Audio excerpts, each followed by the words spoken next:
You guys and gals, never here from Drake Wing Game, and some of you some of you know me on Twitter, the Gaming Drag. Today I'm coming back at you with another Let's Play episode of Repeat, Owen's Path. So yeah, let's go ahead and jump right back in, shall we? Alarm chain, you were up, and let's go!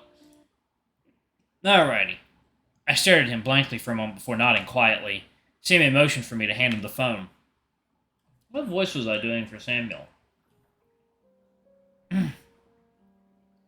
Hey there.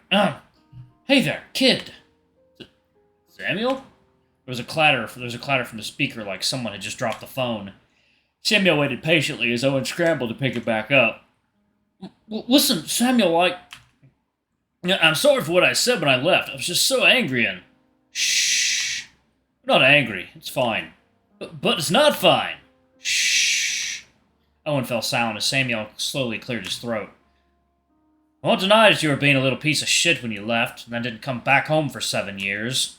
You had me real worried, you know that? So sorry. But I also admit I was being a shit too. Things are rough when your mom and Graham passed. I should have been a bit more understanding. There was a heavy pause as Samuel tried to catch his breath. I could hear Owen's pitched breathing from the phone as he tried to keep himself from tearing up. You're my last family, Owen. I miss you. Yeah, miss you too. So how's this? I'll be heading over to Durania for Visitors' Day tomorrow, and we'll finally have a proper chat. No more secrets, no more running. Let's just talk. You up for that? The phone rustled quietly as though Owen was nodding. Yeah, I'd like that. I promise not to run this time. Samuel let out a low chuckle. Better not. I can catch up to you this time. There was a clatter from the other side of the phone. We'll strap him down to a chair if we have to. A round of stumped chuckles echoed through the phone as Samuel laughed for real this time. Damn it, Jenny, we were having a moment. Well, you're hogging Grant's phone. It's going to run out of minutes any time now. Well, shit. You can talk to Samuel in person tomorrow. It's good to hear you two are making up. Samuel's ears drooped in embarrassment. Wait. Was I on speakerphone? Did everyone hear that? Pretty much. There was another clatter from the phone as someone opened the door. The hell's going on in there? It's 1 a.m. Why is Owen crying? God damn it, guys! The phone suddenly cut off and disconnected. Samuel had a hearty laugh as he handed my cell phone back to me. Well, it looks like I'll get the chance to talk to Owen after all. Thanks for being here, Adrian. It's my pleasure. I yawned and covered my mouth drowsily. Huh, it's been a long day for you, hasn't it? Probably best you get to bed. You can use the guest room and shower upstairs. I'll get you a change of clothes.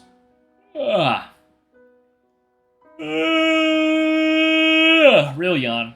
Thanks, Samuel. You're the best. I know. And so I gave in to my exhaustion and allowed Samuel to lead me upstairs. I didn't remember much afterwards, only that sleep took me as soon as my head hit the incredibly comfortable pillow. This was a nice ending to such a hectic day. Repeat. Day 10.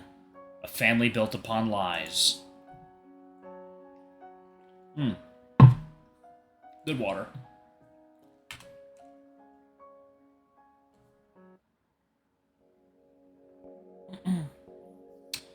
Sleep was peaceful.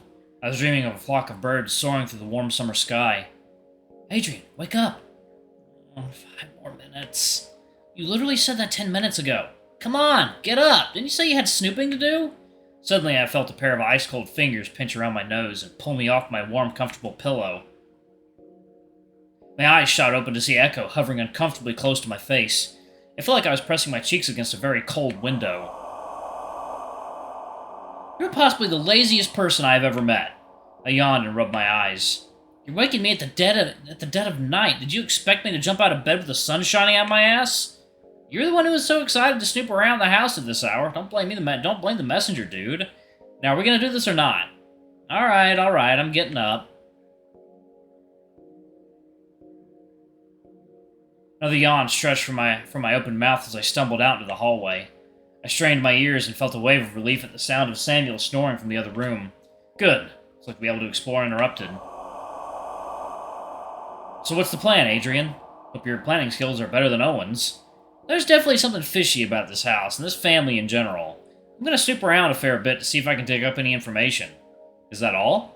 My footsteps were light as I made my way across the hall, doing my best to make as little noise as possible. Philip was right earlier today. This kind of situation is way out of our league, but information is our best form of currency. Plus, I'm curious why there's a wish haunting around this place. Ghostly things like this don't exactly leave me alone until I take a poke at it. Echo rubbed his temples doubtfully. Your planning skills suck worse than Owen's, but it's better than nothing, I guess. Where are you going to snoop around first? Well, obviously the most important looking room around, so... I wriggled my finger down the hallway dramatically, peeking door to door. How about this one? I pointed at a particularly fancy-looking door. The heavy door frame was massive and lined with ornate carvings. The entire thing was built to be sturdy with handsome and expensive wood furnish. A master bedroom, or maybe even an office? Alright, let's see what we find. It's locked. Great. Now what? Leave this to me. I may be falling apart, but cracking a simple lock shouldn't be a problem. Echo lightly tapped the lock, his eyes glowing brighter for a split second. A soft click later, the heavy door swung open. Sweet, let's see what we have here.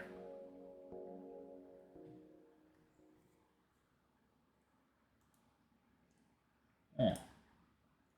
The girl made some delicious tea. A gentle, cool breeze caressed my cheek as I walked into the room, stunned by the sudden spectacle of colors. For a moment, I forgot to breathe. This was beautiful. I stared wide-eyed at the hundreds upon hundreds of hand-folded paper cranes hanging throughout the room, each meticulously made with love and care. Someone obviously put a lot of time into making each bird perfectly. Each bird fluttered slightly as I walked past them, almost as though they were alive. I tore my eyes away from the colorful spectacle and took in the rest of the room. The walls were lined with ceiling-high, expensive bookshelves, with a large desk sitting at the center. An eerily empty bed was situated at the end of the room. It felt rather uncomfortable to look at amongst the flock of soaring paper cranes. Is this a bedroom? Maybe it belonged to Owen's mom. Owen's mom, who died from an illness. My throat felt dry as I slowly took in the sight of the hundreds of paper cranes Owen must have made to comfort his dying mother. The empty bed in the room looked cold and unused in a very long time. Hey, Adrian, you doing alright? I nodded numbly. Yeah, but I feel kind of shitty for intruding here. That's a given when it comes to snooping into people's private lives. I suppose. I shook my head furiously to clear my head of thoughts. We're here to get information, and we're gonna need it. Come on, Adrian, focus! My eyes traveled from the large desk at the center of the room to the towering bookshelves around me. What should I look at first? Bookshelves. Owen's mother must have been a big book lover. There was enough here to fill a library. All the books here looked well worn, too, and not just placed as decoration to make the homeowner look smart. I wonder where I should start looking. Top shelf. It's the hardest one to get to. I had to stand on a nearby stool to actually reach the top shelves. They were packed with homeschooling textbooks and education guides. The practice workbooks were all fully completed with impressive marks. There was a note stuck to the inside of the shelf that read, Samuel, maybe we should move the books lower where Owen can actually reach them. It looked like Samuel wrote a reply on the bottom of the note. I'll do it later. The books were still on the top shelf. I peered around the bookshelves curiously. A copy of Parenting for Dumbasses was shoved into one of the eye-level shelves. There appeared to be a copious amount of notes scribbled on the inside, and the book itself was chock full of sticky notes. One of them read, The great Heather Adlai can face off against an armed gunman, but still can't hold a fucking baby properly. The note under it, written in incredibly neat and sophisticated cursive, read, Shut up, Graham. The rest of the book was littered with similar snide remarks from its readers. Bottom shelf. This is cute. Nearby, there were several psychological self-help guides scattered along the bottom shelf. One in particular, a study on empathy, contained well-worn pages, as though it had been read and reread countless times before.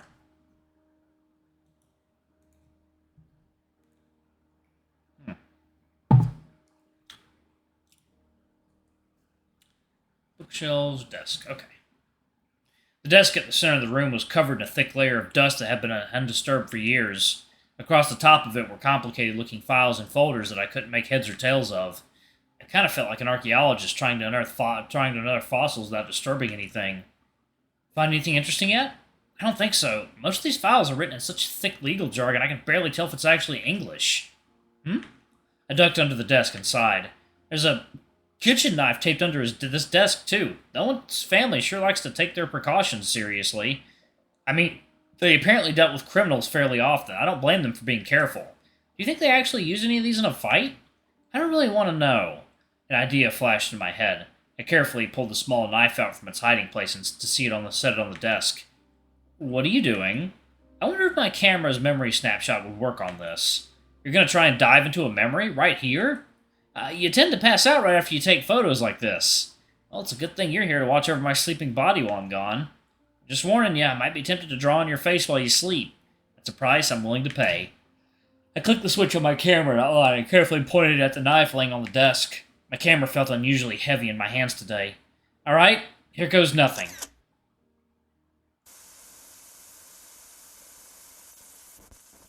I was falling. People were talking. Footsteps. Secrets were whispered from ear to ear in hushed voices. Where am I? Who are...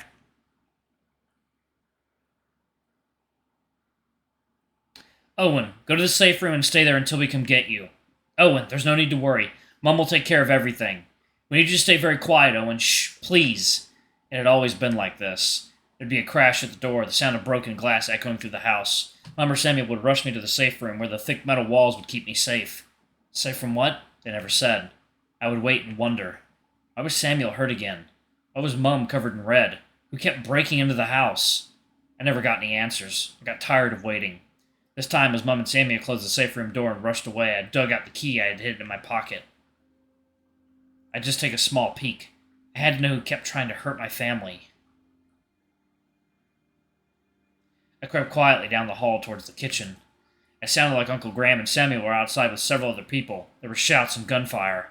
There was a heavy crash as another person broke through the kitchen window. My heart was thumping heavily against my chest. I took a deep breath and peeked around the corner. Mom stood tall and unfazed, her head held high like an immovable statue. The man who broke in snarled and pointed a gun at her. She stared at it with disinterest. The Lorelei family is quite persistent, aren't they? You're what? The 40th henchman sent to kill us? The gunman twitched, a bit unnerved by Heather Adlai's calm composure. Just shut up and die, darling! Heather sighed and rubbed her temple tiredly. I don't suppose I could convince you to leave us unharmed. The gunman actually laughed. The price on your head is enough to buy a country, darling. I ain't leaving until that money is filling my pockets. Heather Adlai sighed before raising a hand slowly above her head. I'd hate to disappoint you, but I don't plan on dying anytime soon. Now get out of my house. Heather suddenly slammed her fist onto the kitchen table, sending a knife flying through the air. Time seemed to slow as she took her first step forward. Heather grabbed the knife, her hair fluttering wildly behind her. Her movements were swift with practiced precision. The gunman stumbled backwards in surprise as she lunged at him with inhuman speed. He shot at her, but Heather sidestepped it with ease. He struggled to aim again, but she was already too close. 2 more steps forward, as fluid as a dancer. The gunman cocked his gun forward again, but now she was close enough to knock it away. There wasn't a single moment of hesitation before she thrusted the knife straight into the man's throat. Damn, Heather. Red. The room was painted red. Heather Adlai's stone facade remained unfaltered, unmoved as the man slumped to the ground, the blood of his throat slowly soaking into the carpet. Alright, I'm actually gonna pause that right there. Damn, his mom's a fucking badass.